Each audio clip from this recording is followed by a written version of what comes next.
చాలా గొప్పగా ఫీల్ అవుతున్నాము. మన తెలుగులో ఇలాంటి మూవీ వచ్చింది. ఒక మూవీ చూస్తుంటే ఒక హాలీవుడ్ మూవీ లాగా. సో చెప్పినట్టుగానే ఎక్కడ కూడా ఒక్క టికెట్ కూడా దొరకట్లేదు. ఈవెన్ కర్ణాటకలో కూడా హౌస్ఫుల్ బోర్డులు అయితే పెడుతున్నారు. ఇది చాలా తెలుగు సినిమాకి కర్ణాటకలో ఇంత రెస్పాన్స్ రావడం అనేది చాలా సంవత్సరాల తర్వాత. ఈవెన్ మన దగ్గర కూడా గైస్ ఆఫ్లైన్ సేల్స్ కానీ ఇవన్నీ చూసుకుంటే హౌస్ఫుల్లే పడుతున్నాయి మన దగ్గర కూడా. మండే మాత్రం ఆ స్పీడ్ ఏదైతే ఉందో అది కూడా తగ్గట్లేదు. మీకు ఇక్కడ పెడుతుందని చూడండి, ఇది మండే తాలూకు బుకింగ్ స్పీడ్ అనమాట. సో పర్ఫెక్ట్గా ఉంది, ఏమాత్రం కూడా ఎక్కడ ఏం డౌన్ఫాల్ అయినట్టుగా అక్కడ కనిపించలేదు. చాలామంది అన్నారు మండే వస్తే ఎట్లాగా మళ్ళీ కష్టమవుతుందేమో వర్కింగ్ డేస్ అది ఇది అని చెప్పి. ఈవెన్ నేను కూడా కొంచెం అలా ఆలోచించాను, కానీ ఐ వాజ్ రాంగ్. మండే కూడా డీసెంట్ బుకింగ్స్ అయితే జరుగుతున్నాయి గైస్. 4th డే నుంచి కూడా ఇవాళ మండే అందరూ ఎదురు చూశారు మండే ఎలా ఉంటుంది అనేది. మండే కూడా ఎక్స్ట్రాడినరీగా ఉన్నాయండి. మీరు ఇంకో విషయం కూడా అబ్జర్వ్ చేయాలి, టికెట్ రేట్స్ ఇంకా తగ్గలేదు. రిలీజ్ రోజు ఏ టికెట్స్ రేట్స్ ఉన్నాయో ఇప్పుడు మండే నుంచి కూడా ఇంకో 10 రోజుల వరకు కూడా మనకి ఇదే టికెట్ రేట్స్ అయితే ఉండబోతున్నాయి. అంటే మనకి జూన్ 14వ తేదీ వరకు కూడా ఇవే టికెట్ రేట్స్ అయితే ఉండబోతున్నాయి గైస్. సో మనకేంటంటే తర్వాత తగ్గే అవకాశం ఉంది.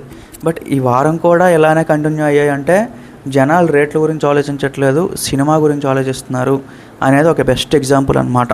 రామ్ చరణ్ కెరీర్ లోనే ఒక మగధీర, ఒక రంగస్థలం, ఒక త్రిబుల్ అని అనుకుంటే దాని అమ్మ బాబు లాంటి సినిమాని ఇచ్చాం నిజంగా. సో నిన్ననే మన రామ్ చరణ్ గారు కూడా సినిమాకి వచ్చారు, బుచ్చిబాబుతో కలిపి వచ్చి చూడడం జరిగింది. సో ఫెంటాస్టిక్, అంతా ఆయన కూడా ఎంజాయ్ చేయడం జరిగింది. సో అంతే గైస్, తెలుగు రాష్ట్రాల్లో అయితే విపరీతంగా నడుస్తుంది.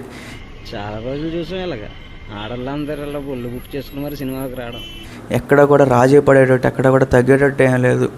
సో నేను కొన్ని దగ్గరలో అబ్జర్వ్ చేశాను, కొంతమంది లుచ్చానా కొడుకులు అంతే, ఇంకా పోరంపోకున్న కొడుకులు ఏం చేస్తున్నారంటే మూవీ రోల్ చూపించేసి చూసుకోవచ్చు గైస్, ప్రైవేట్గా చూసుకోవచ్చు, ఏదో ట్రావెల్ చేసేటప్పుడు బస్సుల్లో కానీ ఆటోల్లో కానీ. సో ఇంకెక్కడెక్కడో పెట్టి ఇలా పెట్టి చూస్తున్నారు. సో అదేంటంటే వేరే పర్సన్కి తెలిసినట్టు ఇంకా గలీజ్గా ఉంది. ఇంక నేను చదువుకున్నారో లేదో నాకైతే అర్థం కావట్లేదు మెంటల్ నా కొడుకులు. So it's okay, leave them అంతే. సో కొంతమందిని మార్చలేము మనము. ఇలాంటి కంటెంట్ వచ్చినప్పుడు కూడా ఇంకా ప్రింట్ల మీద డిపెండ్ అయ్యి చూస్తున్నారంటే ఇంకా వేస్ట్.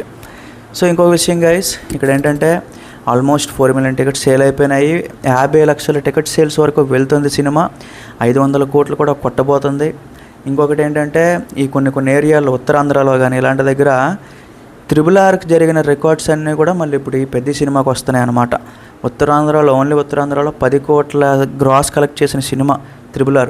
మళ్ళీ తర్వాత పెద్దయే, మధ్యలో పుష్ప 2 లేదు, దేవరా లేదు, సలార్ లేదు, ఏమీ లేదు, మళ్ళీ పెద్దయే. సో ఉత్తరాంధ్ర కింగ్ అని చెప్పి మళ్ళీ మనకైతే ప్రూవ్ అయ్యడం జరిగింది. సో వెళ్తుంది గైస్, మరిన్ని అప్డేట్స్తో మళ్ళీ వస్తాను.